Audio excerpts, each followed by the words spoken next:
Here on ESPN Radio. All right, the Packers are going to pick, yes. Hey. Let's go. It's draft day. That's a huge storyline that we didn't even touch on. Like, there were 8 teams that bailed on the first round last night. Yeah. A quarter of the league opted out of the first round. That's right. That is wild to me. What to watch for, brought to you by PayPal, the official peer-to-peer payment sponsor of the NFL. What to watch for is the success of the NFC East. You both came in this morning saying, that division made some noise last night. So let's run through it team by team here as to why you both are coming in saying this is the storyline in terms of which division got the most improvement or the opportunity for improvement. NFC East. Giants drafted 2 guys, Arvell Reese and Francis Mariano. How do I say his name? I just got it wrong. So I've been saying it right all show long. Now, of course, I said it wrong. Maui Noah, right? If I'm not mistaken. Yeah. The offensive tackle, who I think CC's telling us is probably going to play guard for the Giants. 5 and 10, respectively. How did the Giants do last night? I thought the Giants did outstanding. They didn't think that Arvell Reese would fall to them. They did. They pounced on it. No hesitation. They came back, and they went with a guy that's a road grader in the run game. Noah, I think being able to protect Jackson Dart, being able to have a firm pocket for him is going to be a huge impact on the program building for John Harbaugh. Think about it from this perspective. The last time the Giants had the offensive line settled, solidified, they were contending for championships in the early 2010s. And so I think they want to get back to that now that they recognize that they got something in Jackson Dart. You hit on the quarterback, that's the hardest part. And now it's a matter of making sure you protect him. If you buy the home, you got to make sure you get the homeowner's insurance.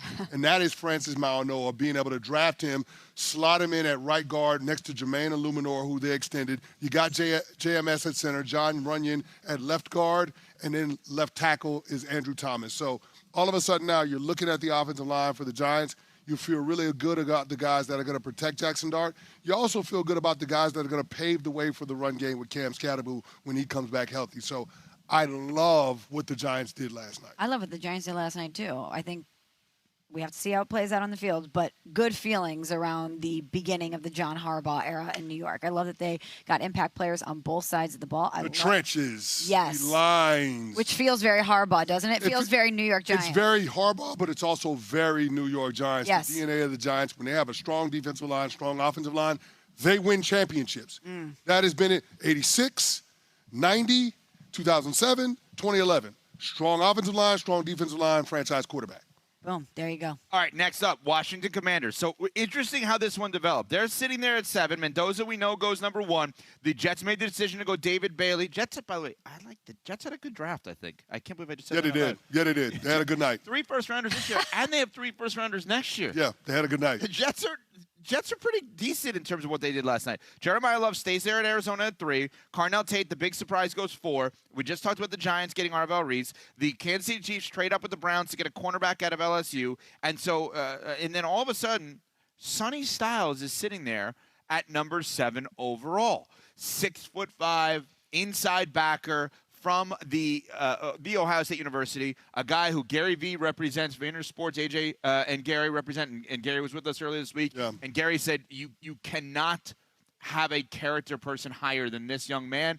Plays all over the field, safety, etc. Sonny Styles, I think, falls in their lap at 7. I know one person on this show does not agree with that thought process. Yeah, I thought that the Commanders got caught flat-footed because it's clear that the Chiefs felt like they had to move up in front of them in order to take Mansour Delane. They were a team that was targeting a quarterback, the Washington Commanders, coming into this draft, and Delane was the creme de la creme, the best one that was going to be available. And they gave up a 3rd and a 5th to Cleveland, so they gave up some good ammo to move up 3 spots. Yeah, they did, and I just can't believe that Washington got caught in that situation and didn't get their guy, seeing him go 1 pick ahead of them for a team that traded up.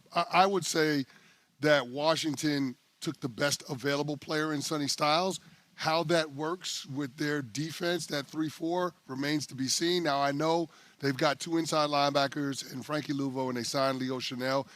Louvo's in the final year of his contract, so maybe Sonny Styles is going to be a guy that they use, and they find a way to get on the field in their base fronts, but then taking over that Frankie Louvo position full-time, a year from now. We'll see what ends up happening, but I thought that they were the team that was looking for Delane, and the Chiefs beat them to the punch. But Sonny Styles is not a bad consolation prize. I mean, he's obviously an excellent player. He's got the speed. He's got the leadership, as you talked about, great on-field communicator from what everybody says. He's got that versatility. You have a new DC coming in there, and you can use Sonny Styles in different ways. It provides them a little bit of flexibility. I didn't mind the pick for Washington with Sonny Styles. I will say this. When you take a linebacker in the top 10, off-the-ball guy, he's got to be day one starter. Yeah. So it'll be curious to see what happens with Washington, how they make it work with all of those veteran linebackers. All right, let's get to two other teams in the NFC East because we're saying the NFC East may have stolen the draft last night. The Cowboys, who had 12, move up to 11. They get Ohio State safety Caleb Downs, and they also make a trade with Philadelphia, and they move down in the draft, their second first-round pick, and they get Malachi Lawrence, a defensive end edge player out of UCF. What do you think about, CC, your former team and what they did here? I thought they were outstanding. Caleb Downs is going to be a star, literally and figuratively. He's going to play with the star on his helmet. He's going to play at the star. I mean, it's going to be a good fit for Dallas. This is a guy that not only is going to be uber productive on the field, gives their defense a lot of versatility, but he's also going to be a culture builder for that defensive unit that's going over a little bit of a makeover. So I love Caleb Downs. Malachi Lawrence, another sneaky big pickup for the Dallas Cowboys. He's got a lot of burst off of the edge. He's got violent hands. The best way that I could say it is he's got juice in the pass rush. And that's what the Dallas Cowboys needed to add. They traded for Rashawn Gary. Now you got Malachi Lawrence. You're starting to put some pieces in place to help you get back to being able to put pressure on the quarterbacks consistently. And Smalls, Eagles, Malachi Lemon, wide receiver out of USC, falls to them. They trade up to get him, but he, in essence, falls to them. It's almost a non-story, the A.J. Brown. It's like they can say whatever they want. He's going to be on the Patriots. Every move proves that he's going to be on the Patriots. Leave it to Howie Roseman and the Eagles. You get Makai Lemon. You add to that wide receiver room. You've already done it so far with Hollywood Brown, Dontavian Wicks. You have been planning for the A.J. Brown departure, and then you just add another really significant piece to that wide receiver room in this draft. I absolutely love this pick for Philly. He's right there for them. He could have been a top 10 pick. And they could say A.J. Brown's still on the team, which he is. He's not going to be on the team. This here is like Christmas for senior NFL draft analyst Mel Kiper Jr., and he's kind enough to share his gift with us here on SportsCenter. Mel, who won round one in your eyes?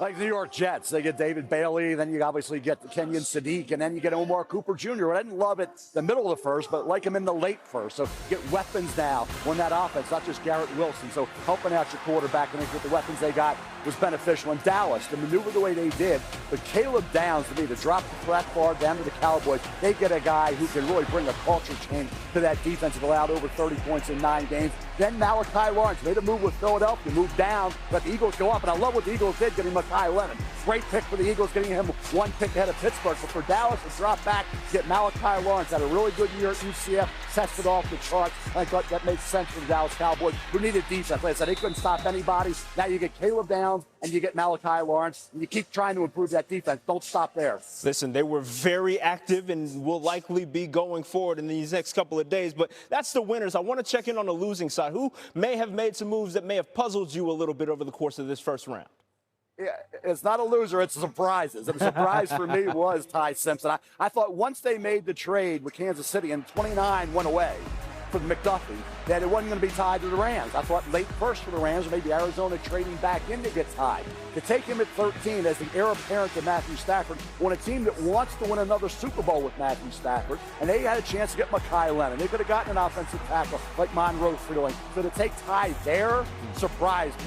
I had to move back. I don't think that we thought the Jets probably wouldn't. We didn't know even though if they'd go in the first round. So to take him at 13 for a team that's built for right now to try to capitalize on Matthew Stafford, future Hall of Fame quarterback, getting another Super Bowl ring, did not just surprise me, it shocked me. Building for the future. That is an interesting move to do for an LA Rams team that, as you said, is built for right now. But I digress to move forward just a little bit to day 2. Rounds 2 and 3. Who's a player that could make an instant impact as soon as they hit the roster? I'll give you an offense and defense. Denzel Boston, wide receiver, Washington. He's a touchdown maker, red zone threat. He's a big target. On defense, Trayden Stukes, hot defensive back to play safety corner, great versatility. Came back from an ACL from 2024, missed the first 2 games, then was awesome. Great tape for Trayden Stukes. He'll go very quickly on day 2. That means we are just getting started. Mel Kiper Jr. joining us here on SportsCenter. We appreciate it as always, sir. Thanks, buddy.